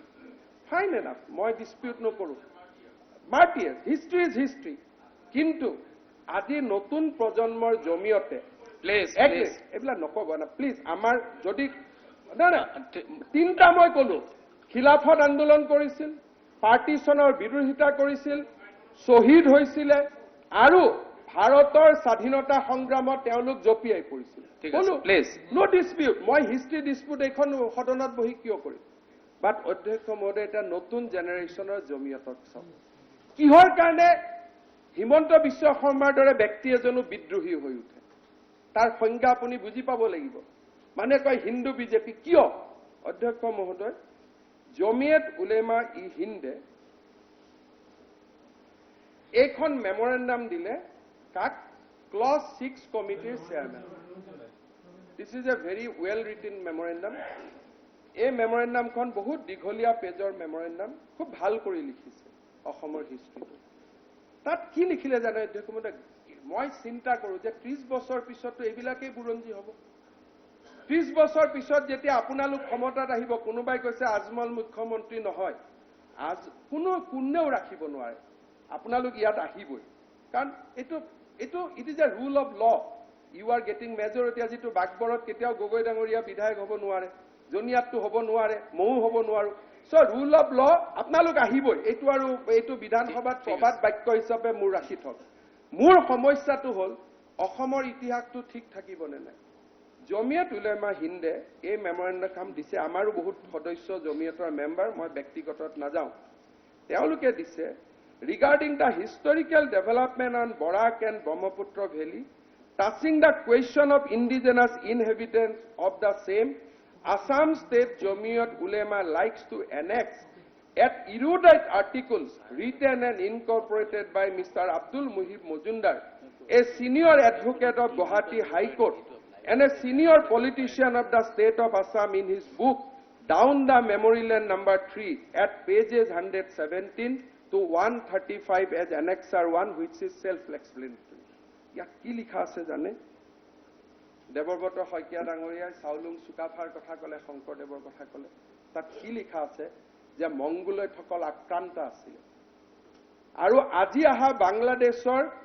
যিসকল আমি যাক কওঁ যে অধিবাসী মুছলমান তেওঁলোকহে অসমৰ খিলঞ্জীয়া নাগৰিক আছিল ইয়াত কি লিখা আছে জানে In a nutshell, the theory says the immigrants from the region known as Bangladesh today have Dravidian ancestry. Tamane Wajed Ali Chaudhuri Dangoriya Dravidian asile. And were once residents of the land which is known in Assam today. Tamane apuni Moimon Singhor prahan asile. Apuni ei Ashomote asile. They were driven out of their land by Mongolian and Indo-Burman aggression. তাৰমানে চুকাফা আৰু বড়ো কছাৰী সকলে আপোনালোকক অসমৰ পৰা উলিয়াই পঠাই দিছিল দ্ৰাবিডিয়ান আছিল আপোনালোক তাৰ পিছত কি লিখিছে they were driven out of their land during Mongolian and Tibeto-Burman aggression but during the colonial period the British rule initiated their migration back to Assam তাৰমানে অসমৰ অৰিজিনেল বাসিন্দা দ্ৰাবিডিয়ান আছিলে দ্ৰাবিডিয়ান কোন আছিলে বাংলাদেশী অধিবাসী মুছলমান সকল আছিল চুকাফা আহিলে আপোনালোকক খেদি দিলে ইণ্ডো বাৰ্মান মিচিং বড়ো সকল আহিলে আপোনালোকক খেদি দিলে ব্ৰিটিছে আকৌ আপোনালোকক লৈ আহিলে তাৰ পিছত লিখা আছে the book the Assam to grow more food in the region and therefore they are original inhabitants of the region the history showed that the so-called indigenous people of Assam as we understand them today are themselves migrants who came at Assam at different stages of the India and outside. তেওঁলোকে কৈছে মুহিব মজুমদাৰ ডাঙৰীয়াই লিখিছে অধিবাসী মুছলমান সকল দ্ৰাবিডিয়ান আছিল তেওঁলোক অসমৰ অৰিজিনেল বাসিন্দা আছিলে মংগোলত সকলে চুকাফাই আহি তেওঁলোকক খেদি দিলে ব্ৰিটিছৰ কলিকতাত নবাবে তেওঁলোকক ইছলাম ধৰ্ম দিলে আৰু ব্ৰিটিছে তেওঁলোকক ঘূৰাই লৈ আহিলে ইতিহাসৰ অসম ইতিহাসৰ কোনো পেজত লিখা নাছিলে যে অসমত দ্ৰাবিডিয়ান কেতিয়াবা আছিল মই যোৱা 3 দিন হিষ্ট্ৰী পঢ়িছো অকল শিডিউল কাষ্টৰ কিছুমান লোক দ্ৰাবিডিয়ান আছিলে তেওঁলোক অসমত আহিছিলে মিল খাই গৈছিলে a small portion of the লোক ইণ্ডো বাৰ্মান টিবেটিয়ান এণ্ড মংগোলিয়ানৰ আগতো অসমত দ্ৰাবিডিয়ান আছিলে এই তথ্য কোনেও নকয় এই আৰ্টিকলটো যেতিয়া প্ৰথম এখন দিল্লীৰ আমাৰ অসমৰ বাতৰি কাকতসমূহ এইবোৰ নিলিখিলে তেওঁলোকে অসম চুক্তি 2014 এইবিলাক লৈ বহুত সময় গুচি যায় গতিকে সময়ো নাথাকে ইয়াতে তেওঁলোকে ইমান ডাঙৰ কথা এটা লিখিলে যে ভাস্কৰ বৰ্মা অনুপ্ৰৱেশকাৰী আছিলে সুকাফা অনুপ্ৰৱেশকাৰী আছিলে সকলো অনুপ্ৰৱেশকাৰী আছিলে স্বৰ্গদেউ চিলাৰায় নৰনাৰায়ণ সকলো আছিলে আপোনালোক ইয়াত প্ৰথম আছিলে আমি আপোনালোকক খেদি দিলো 71 কিয় লাগে আপোনালোক এইটো মতে গলে 1200 চনৰ বাসিন্দা এনআৰচিটো দৰকাৰে নাই জমিয়ত উলেমা হিন্দ স্বাধীনতা সংগ্ৰামৰ বিজয়ী বীৰসকলে আমাৰ বুৰঞ্জীৰ কথা এনেকে লিখিছে খিলাফত আন্দোলনৰ বিজয়ী বীৰসকলে আৰু কক এতিয়া কক আসাম এজিটেশ্যন কি খিলাফত কৰিছিল বুলি কোনোবাই আৰু কক দিস ইজ দ্য আজিও ক্লজ 6 কমিটিৰ ৱেবছাইটত এই মেমৰেণ্ডামখন আজিৰ দিনতো লিখা আছে তাত আছে ই আমাক বিদ্ৰোহী নকৰিব ই আমাক বিপ্লৱী নকৰিব মোৰ মাটি লৈ গল সত্ৰ লৈ গল মন্দিৰ লৈ গল এতিয়া মোৰ ইতিহাসখন লৈ যাব সুকাফাৰ ইতিহাসখন লৈ যাব চিলাৰায়ৰ ইতিহাসখন লৈ যাব 30 বছৰ পিছত যেতিয়া আপোনালোকে ইয়াত বহিব আজি যেনেকে পাকিস্তানৰ বিৰঞ্জিত ঔৰংজেবক নায়ক বুলি লিখা হয় শিৱাজীক চুৰ বুলি লিখা হয় ইয়াততো এইখনে হিষ্ট্ৰী হ'ব যে আপোনালোক অৰিজিন আছিল সুকাফা ইয়াত আক্ৰান্ত আছিলে 30 বছৰ পিছৰ এইখন ভৱিষ্য অসম বিদ্ৰোহী নহব মানুহ ভোট নালাগে আপোনালোকে পাবই মই কাকো ইয়াত কোৱা নাই আপোনালোক যিসকল জমিয়ত আছে অসম আপোনালোকে পাবই এতিয়া যদি এইটো হিষ্ট্ৰীক আপুনি স্বীকৃতি দিয়ে প্ৰথম দেৱব্ৰত শইকীয়াৰ লগত আলোচনাটো কৰি লওক যদি সুকাফাতকৈ আপোনালোক আগত বুলি আছিল প্ৰথম দেৱব্ৰত শইকীয়াৰ লগত বহি এছিএলপিত ইছ্যুটো ৰিজলভ কৰি আনক অধ্যক্ষ মহোদয় মই বহুত বেছি কথা নকওঁ হয় ক্লজ 6ত ইণ্ডিজেনাছ কোন প্ৰণৱ গগৈ ডাঙৰীয়াই কৈ গৈছে 51ত অসমত থকা ব্যক্তিসকল ইণ্ডিজেনাছ মই বিশ্বাস নকৰো কিয়নো এৰাধুৰাৰ খাতিৰত 51 যদি ইণ্ডিজেনাছ বুলি কয় আমি মানিব লাগিব কাৰণ উপায় নাই মোক যদি কোনোবাই অধিকাৰ দিলেহেঁতেন কমিউনিটি লিষ্ট কৰি দিলোহেঁতেন আৰু সেই লিষ্টত অট'মেটিকেলি আপোনালোকৰ হয়তো কোনোবা নাহিলেহেঁতেন কিন্তু মইতো আৰু ডিক্টেটৰ নহয় এজ এ কম্প্ৰমাইজ 51 যদি আছামিজ সংজ্ঞা হয় ঠিক আছে অসমীয়াৰ সংজ্ঞা মানে অনা অসমীয়াসকলক কিবা বেয়া দৃষ্টিৰে চাব এইটো নহয় they will also contest selection they will also get job a small portion will be reserved for Assamese বাকি সকলটো ঠিকে থাকিব অধ্যক্ষ মহোদয় লাষ্ট এটা পইণ্ট দি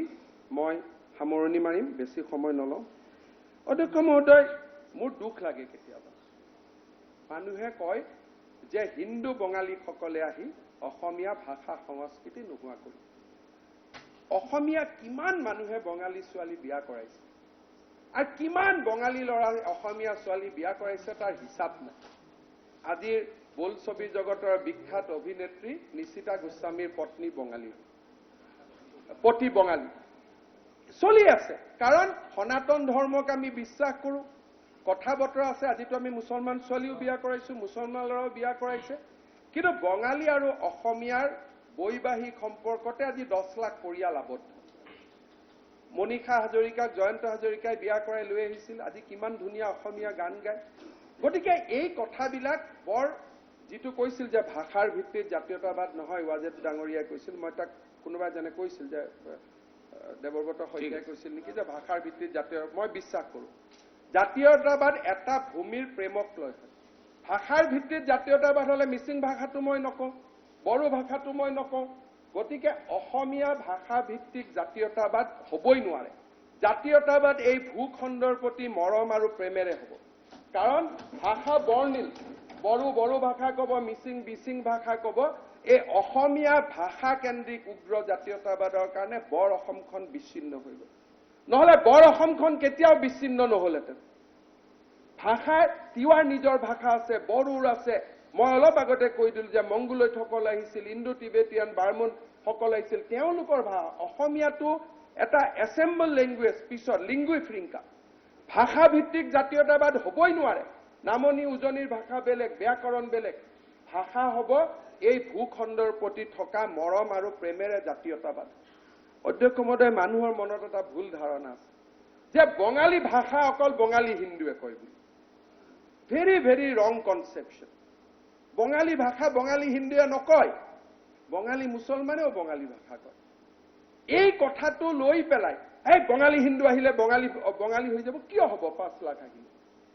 যেতিয়া 70-75 লাখ 1 কোটি 35 লাখ মানুহে বঙালী কৈয়ে আছে, 5 লাখ বঙালী ভাষীয়ে ভাষাটো কেনেকে বদলাব?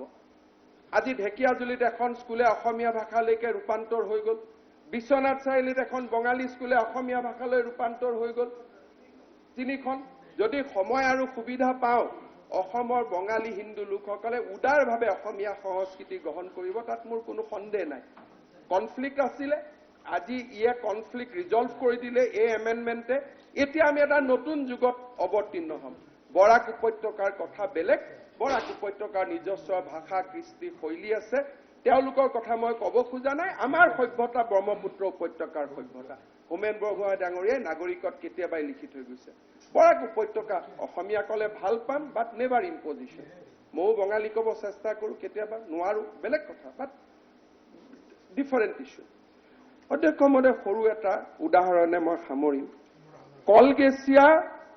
ৰাজচক্ৰ বৰপেটা, তাত 1991 চেন্সাছত কয়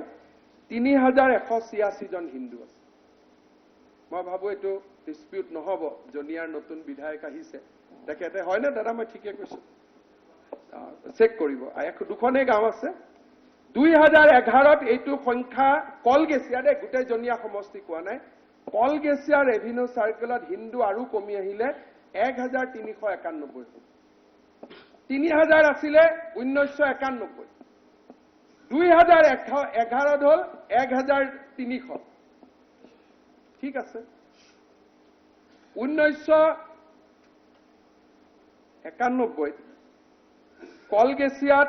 বঙালী ভাষা কৈছিলে 55,000 মানুহ।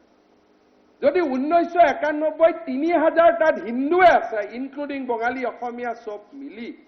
55,000 যে বঙালী মানুহে বঙালী ভাষা ক'লে, তেওঁলোক কোন?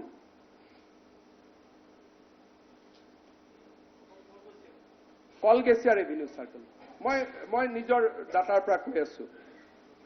এইখিনি মানুহ কোন? অবভিয়াছলি চাব লাগিব উত্তৰটো ৱাজেদ আলী চৌধুৰী অহা বিধানসভাত দিয়ক। নেক্সট অধ্যক্ষ মহোদয়, আচৰিত হ'ব, বঙালী হিন্দুক আমি আক্ৰমণ কৰি আছো যে তোমালোকে বঙালী ভাষা ল'ব। সেই কলগেছিয়াত 1991 চনত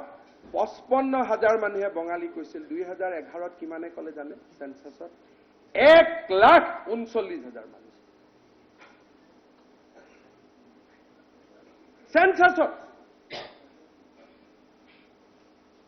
এতিয়াও কোনোবাই আক্ৰমণ কৰিব যে বঙালী হিন্দুৱে বঙালী ভাষা কয়।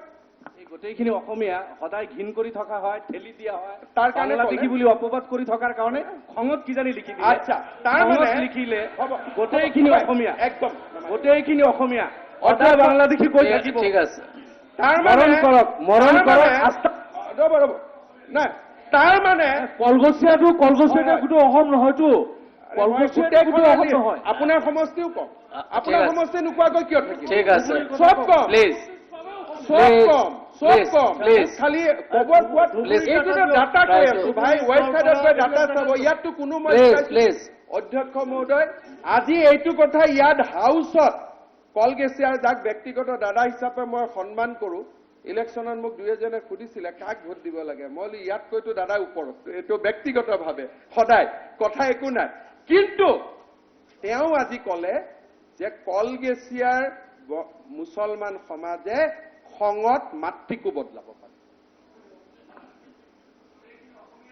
খঙত মাতৃ বদলে নেকি অধ্যক্ষ মহোদয়? আৰু মৰম কৰক আপোনালোকে। মৰম কৰিলে অসমীয়া ক'ব, গোটেইখিনি অসমীয়া। মৰম কৰিলে সদায় বাংলাদেশী ক'ব, সদায় বিদেশী ক'ব। এইটোতো ভাৰতীয় নাগৰিক সদায় বিদেশী ক'ব, প্লিজ সদায় বাংলাদেশী ক'ব। এতিয়া অপবাদ দিব, সদায় ডিছক্ৰাইব কৰিব। কনক্লুড। সেইখিনি অধ্যক্ষ মানুহক মহোদয়, আপোনালোকে সদায় এতিয়া হওক মোৰ দাদা, আকৌ মৰম কৰক। হয় মৰম তৰম নহয়, যুদ্ধ, please, please. Political war. ইয়াত Please, ক'ত মৰমৰ please. পলিটিকেল ৱাৰ, ব্যক্তিগত কিন্তু আপুনি মোৰ দাদা। ৰাজনৈতিক যুদ্ধ হ'ব, হেৰ ফেৰ, সেইখিনি মানুহক Please. বাংলা লিখাৰ কাৰণে encourage No, no, no, no more debate. No more debate. তেখেতসকলক বাংলা লিখাৰ কাৰণে encourage Please address to me. Please address to me. Yeah, address to me. মৰম কৰক Please address to me only. এতিয়াই বাহিৰৰ পৰা গৈ পেলাই আমি Please. আলিংগন কৰিম, একো প্ৰব্লেম নাই। Time is running out. মহোদয় মাত্ৰ 2 মিনিট। বাগবৰ সমষ্টিৰ কথা ক'লে চেয়াৰমেন মইনবৰী সত্ৰৰ কথা ক'লে। মইনবৰী সত্ৰখন বানপানীত উঠি আহিছে, একদম কাৰো দুখ নাই, সব ক্লিন চিট, কোনো কথা নাই। অধ্যক্ষ মহোদয়, বাগবৰ বৰপেটাত আজিৰ দিনত 1991 চনত হিন্দু আছিলে 14,112। বঙালী হিন্দু, বঙালী মুছলমান, বঙালী অসমীয়া বাকী যি আছে। 2011ত কমি গ'ল 10,789, কমিলে। মইনবৰীৰ লগতো কিছু মানুহ উঠি আহিলে, গতিকে কমি গ'ল। অধ্যক্ষ মহোদয়, মুছলিম মানুহৰ সংখ্যা তাত 1991 2,31,000 আছে, 2011ত প্ৰায় 3 লাখ হ'লগৈ। ভাল কথা, বাঢ়ে আৰু আমি কৰিব লাগিব, শিক্ষা দীক্ষা নি জনসংখ্যা নিয়ন্ত্ৰণ কৰিব লাগিব, বাঢ়িছে আৰু কোনো বাধা নাই। চেয়াৰমেন বহুত যত্ন কৰি আছে শিক্ষা সংস্কৃতিৰ পোহৰ বিলাই, কোনো আছে। অধ্যক্ষ মহোদয়, ডাঙৰ কথা কি জানেনে? বঙালী হিন্দুসকলক কাঠগড়াত তোলা হয় যে আপোনালোকে অসমীয়া ভাষা বেয়া কৰি আছে। 2011 চনত 1991 চনত বাগবৰত 1,33,000 মানুহে কৈছিল আমি অসমীয়া ভাষী। অধ্যক্ষ মহোদয়, 2011 চনত কি ক'লে? মাত্ৰ 15,000 মানুহে ক'লে আমি অসমীয়া। মই দি দিম census, it is census figure, census মই দি দিম আপোনাক। 15,000 অসমীয়া বুলি 15,000 অসমীয়া ভাষী। মাননীয় অধ্যক্ষ মহোদয়,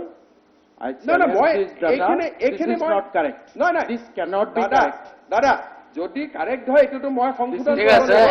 মই খালি সেন্সাস, কিন্তু এইটো মই ৰেভিনিউ ঠিক আছে, I'll check. I as an MLA, I challenge this না figure. না ঠিক This আছে, is not correct. you please challenge your data. যদি মোৰ ভুল হয়, মই এজনক ইয়াত দিছো, ইয়াতে ডাইৰেক্টলি উঠাই দিয়া আছে, ৱেবছাইটৰ পৰা ডাউনলোড কৰিছে, চেক কৰি ল'ব। 1991 চনত বাগবৰত বঙালী ভাষীৰ সংখ্যা আছিল 1,11,000, 2011ত হ'লগৈ 2,90,000। তাৰমানে তাততো বঙালী হিন্দু নাই, এজনো যদি বাঢ়িছে, সংখ্যাটোলৈ তাৰতম্য বাদ দিয়ক। যদি মই শুনি ল'ব, মই যিটো প্ৰপজিশ্যন ইয়াত থিয় কৰাইছো, মই এইটো কৈছো যে এফালে হিন্দুৰ সংখ্যা বাগবৰ কলগেছিয়াত কমিছে আৰু বঙালী ভাষীৰ সংখ্যা বাঢ়িছে। এজন হওক, দুজন হওক, 1 লাখ নহয় 50,000টো হ'ব, 50,000 নহয়তো 10,000 হ'ব, 10,000 নহয়তো 100জন হ'ব। তাৰমানে হিন্দুৰ সংখ্যা কমিছে, বঙালী ভাষীৰ সংখ্যা বাঢ়িছে। এজন হলেও আপুনি চেক কৰি ল'ব, ক'ৰবাত শূন্যৰ কিবা খেলি মেলি হ'ব পাৰে, মই নাজানো, দৌৰাদৌৰিকৈ আহিছো, কিন্তু মই বিশ্বাস কৰো এইটো কাৰেক্ট, ইয়াত ভুল নহয়, বহুত দিনৰ ৰিচাৰ্চ, আৰু মোৰ কিতাপখনতো এই ডাটাটো মই দিছো। মোৰ জীৱন অভিন্ন মত, ভিন্ন সময়, তাতো এই ডাটাটো আছে, নতুন ডাটা নহয়, বহুতবাৰ চেক কৰিছো। কথাটো হ'ল যে যি জায়গাত হিন্দুৰ সংখ্যা কমিছে তাত বঙালী ভাষী বাঢ়িছে। তাৰমানে পইণ্টটো হ'ল, খঙতে হওক ক্ষোভতে হওক, বঙালী মুছলমানে বঙালী ভাষী বঙালী ক'ব লাগিব, তাততো বেলেগ মানুহ নাই। তাৰমানে যিটো থিয়ৰী দিয়া হয় যে বঙালী হিন্দুৱেহে আমাৰ ভাষা নষ্ট কৰিব, দিছ ইজ ৰং। এইটোৱে প্ৰুফ নকৰে যদি ভাষাৰ প্ৰতি সংকট আহিছে, সকলোৰে পৰা আহিছে। এই যিটো থিয়ৰী আজি কিছুমান মানুহে প্ৰপোগেট কৰি আছে, মই ভাবো দেট ইজ এ ৰং থিয়ৰী। অধ্যক্ষ মহোদয়,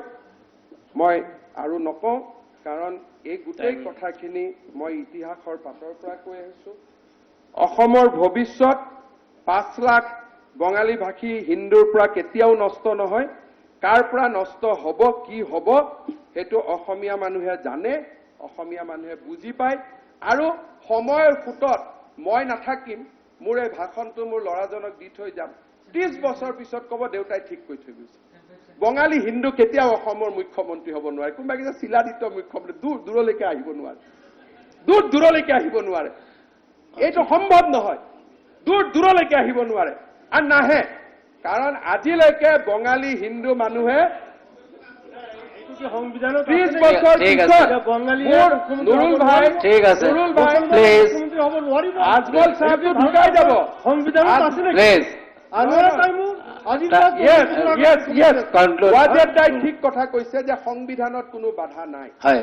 গতিকে আপোনাৰ আৰু তেওঁৰ কথাটো নিমিলে ঠিক আছে। ৱাজেদ দাই কৈছে সংবিধানত কোনো বাধা ঠিক নাই আছে। মেজৰিটি যোনদিনাখনে হ'ব আজমল হওক তেওঁৰ ল'ৰা হওক তেওঁৰ নাতি হওক বিৰোধী দলপতিৰ আসনখনত একদম ওচৰতে থিয় হৈ আছে আৰু এইফালেও আহিব 30 বছৰ পিছত অসমীয়া জনসাধাৰণে নিৰ্ণয় ল'ব যে বঙালী হিন্দুৰ কাৰণে আমি এই আসনখন হেৰুওৱা নাই কাবাৰ কাৰণে যদি হেৰুৱাইছো সেই নামটো 30 বছৰ পিছত অসমৰ জনসাধাৰণে Thank you. মনত ৰাখিব আপোনালোকৰ যেতিয়া হিষ্ট্ৰী লিখিব আমিতো মিৰ জুমলা ঔৰংজেবে হওক পাকিস্তানৰ দৰে হওক যি নহওক অধ্যক্ষ মহোদয় Please. নহয় ৱাজেদ দা আপুনি আহিব পাৰে একো বাধা নাই প্লিজ শালমাৰাত প্লিজ আপুনি- প্লিজ প্লিজ প্লিজ মই কোনো একো নহয় দে মই নাই কোনো নাই নহয় দে।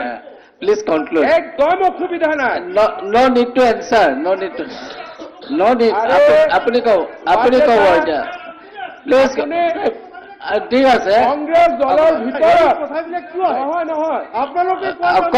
প্লিজ চাইলেণ্ট মুছলমান আহিব এই ভয় আপুনি প্লিজ ৰাজ্যক ৱাজেদ আলী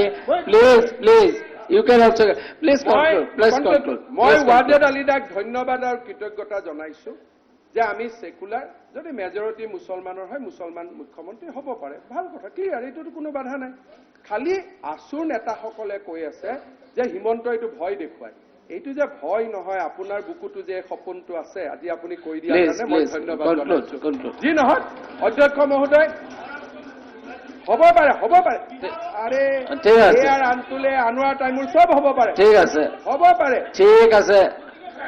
অধ্যক্ষ মহোদয় ঠিক আছে, মোৰ ঠিক আছে, পিছত ঠিক আছে, আপোনালোকৰ ঠিক আছে। ভাষণ আছে ক'ব মই মাত্ৰ 1 মিনিটত সামৰিম অধ্যক্ষ মহোদয় এয়াৰ আনটোলে মুখ্যমন্ত্ৰী হ'ব পাৰে আনোৱাৰ টাইমৰো হ'ব পাৰে খালি ম্যাদী পট্টা আৰু এনুৱেল পট্টাৰ মাজত পাৰ্থক্য আছে ঠিক আছে। একেবাৰে হৈ থকা আৰু মাজে মাজে হোৱাটোৰ মাজত পাৰ্থক্য আছে please. কি নহয় মাননীয় অধ্যক্ষ মহোদয় কংগ্ৰেছত আছিলো কথা বতৰা আমাৰ যিখিনি আছে বোধহয় গগৈ ডাঙৰীয়াৰ লগত ব্যক্তিগতভাৱে মই পাতি থকা কথা বতৰা আজিৰ পৰিৱেশৰ বহুত ডাঙৰ পৰিৱৰ্তন একো নাই এনআৰচি এটা বোল্ড সিদ্ধান্ত আছিলে গুপ্ত হত্যা বন্ধ এটা ভাল সিদ্ধান্ত আছিলে বহুত কাম হৈছিলে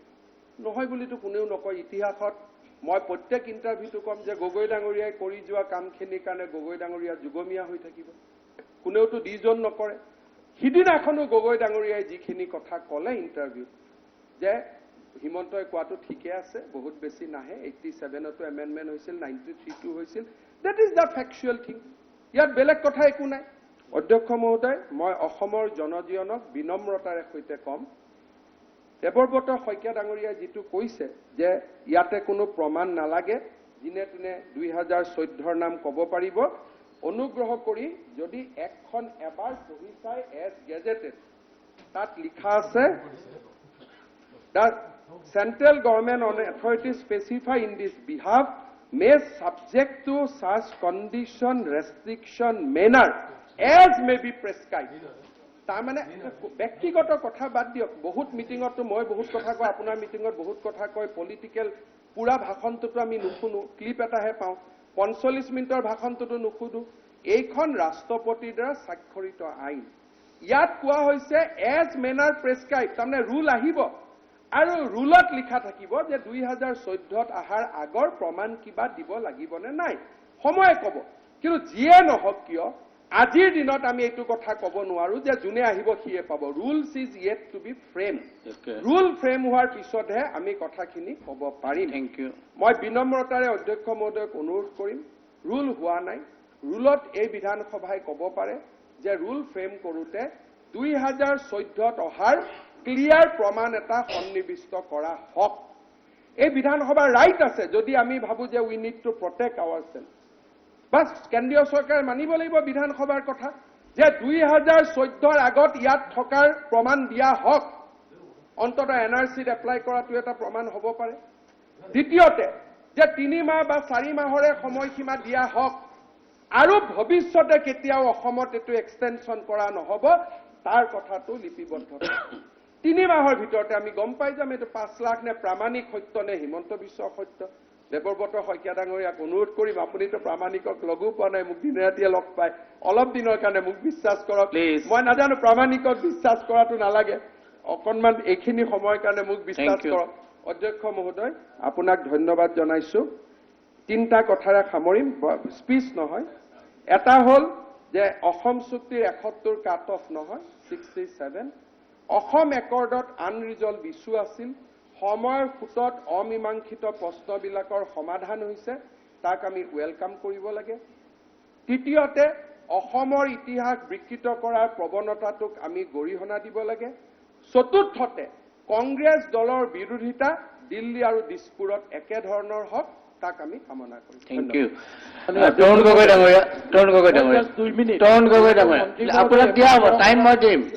তৰুণ গগৈ ডাঙৰীয়া, ছাৰ এই বক্তব্যটো তৰুণ গগৈ ডাঙৰীয়া।